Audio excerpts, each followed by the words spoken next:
All right, well, we do. Let's just talk about that. I mean, I imagine you were a massive tennis fan growing up, probably still are. You mentioned looking up to Nick Kyrgios, being a big fan of his, and then all of a sudden you find yourself embroiled in a Twitter controversy.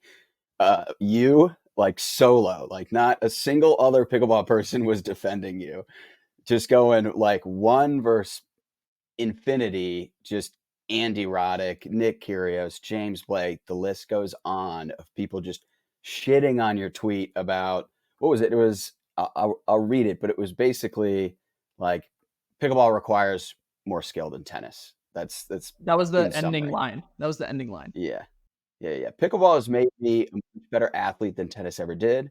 Faster reaction time and speed are needed since the ball is only coming from 10 feet away.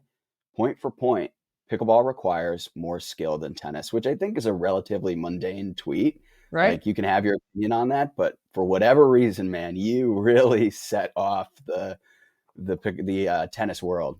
And dude dug the trench around himself too. You were not moving from that spot.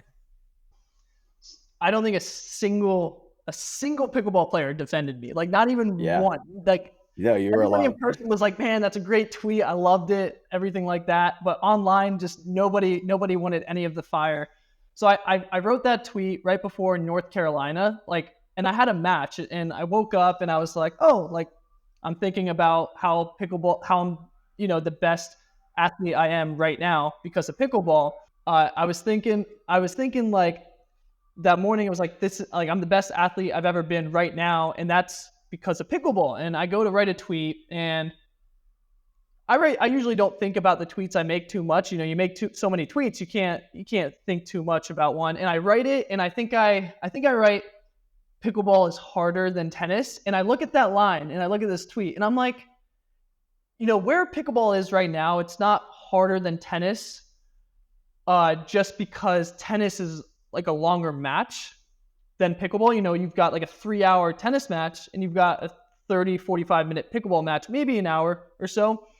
So I was like, let me readjust the phrasing of that. And I was like, I think point for point, the skill required to play pickleball is more than tennis. Because if you have like one or two skills in tennis, you can be a really good tennis player. I mean, John Isner's got a really good serve, but if I play a baseline game against him when I'm 17, I'm gonna beat him.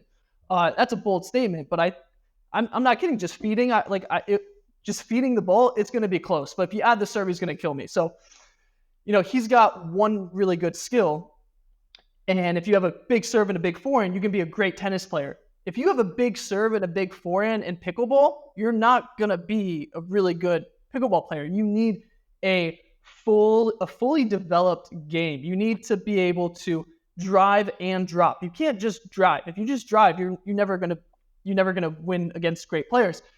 You can't just speed up. You have to know how to dink, and you can't just dink. You have to know how to speed up. So like the skill. Somebody even commented saying the skills of pickleball are much harder than tennis, and that's a better statement than I said. But yeah, dude, you lost me with so I would have jumped in with you about the skill deal, but you lost me with the athleticism deal, right? Like, I don't think we can make a case. Like, yes, there's maybe a more variety of athletic abilities that you need. You need quicker reaction time. You need maybe potentially more mobility, like moving downwards to get a ball. Hand-eye coordination is probably slightly more important in pickleball than tennis, even just because it's a smaller ball and smaller target. But you lost me with the athleticism. The skill, I think winning a pickleball match is more determined by who is more skilled than winning a tennis match, right? Like you said, Isner, Query, like the guys who are serving forehands have two very good skills, but you can't, even if you are more skilled than your opponent in pickleball, if you don't out strategize them and play smart, you're gonna lose. So like I would have been with you with skill, but you lost me with the athleticism piece. Dude, just case in point, look at fucking Alcaraz. Like yeah, we're done here.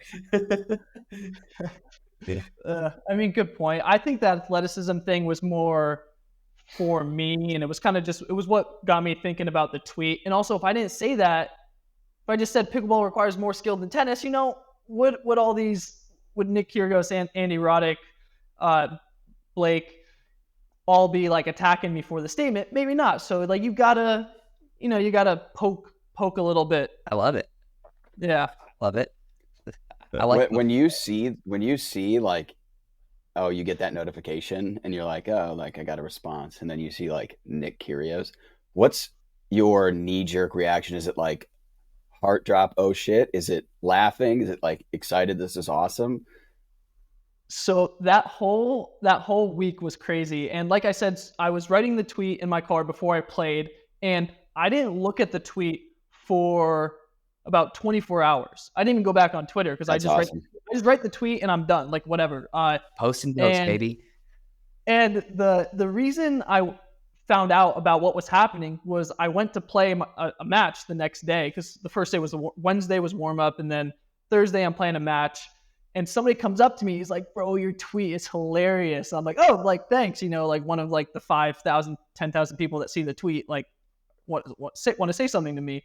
And he's like, I can't believe like Nick said that. And then I'm like, what? He's like, yeah, it's got like 500,000 views right now. And I was like, oh, okay, I'll check that out. I didn't even check it out right away. I was just like, I'll check it out after my match. And I checked it out, and I'm just like, oh, there's like tons of comments, maybe like 30 likes on a $500,000 or 500,000 view tweet. There's still only like 300 likes on the tweet, and it's got like over 1.5 million views, which is absurd. That's how many people did not like the tweet. It's pinned on my Twitter. I'm probably going to keep it there for a while. And I saw like these comments from like, I think there were maybe Andy Roddick and Nick had both commented by the time I looked at it. And I was like, oh, people do not like this comment. And I kind of like sat back, and I was like, I need to apologize. Like I offended some people. Right, and then right. I was like, do you really want to do that? I was like, you set up. I was like, you don't disagree with anything in this statement. You don't really need to apologize. And I thought about that, and I was like, what I can do is I can either just dwindle away and let it go, or I can double down and just stand my ground. And like, I said something, I meant it, and stand by that. So that's what I did. People were attacking me, so I started defending myself and attacking them. Or just more, I don't even think I attacked anyone. I think it just was defending pickleball as a whole, and I don't regret it. I don't regret it at all. No regrets. No, as you should. Like, you said it, you mean it. Stand by it. I loved it. Okay, so we talked a little bit about various pickleball clubs, how they can range, and kind of the market opportunity there, which I think is quite obvious, especially to us in pickleball. So if you've ever thought about investing in pickleball facility, the Pickleball Club is looking for accredited investors. So they're developing a premier membership-based private indoor pickleball facility chain in the United States, and they opened their first one in Sarasota, Florida in May 2023, and they have 6 more in development across Florida. Florida, obviously a really hot market for pickleball, but there's an unmet demand for weatherproof indoor pickleball courts. So they want to have many clubs nationwide and really just like ride the wave of this pickleball growth. They're doing a private offering for accredited investors. So you have to be an accredited investor. Revenue streams are memberships, lessons, events, and merchandise sales. So diversified revenue. And obviously there's high potential for return on investment. It's a replicable model. Again, they're working on having their 7th club here in Florida soon and going nationwide. And pickleball facilities are a pretty stable business. So they offer a strong financial return potential in what I think we all agree is a booming market. So to potentially become an investor in the Pickleball Club, you can go to thepickleballclub.us/invest. That's thepickleballclub.us/invest. And, have a personal stake in the growth of pickleball.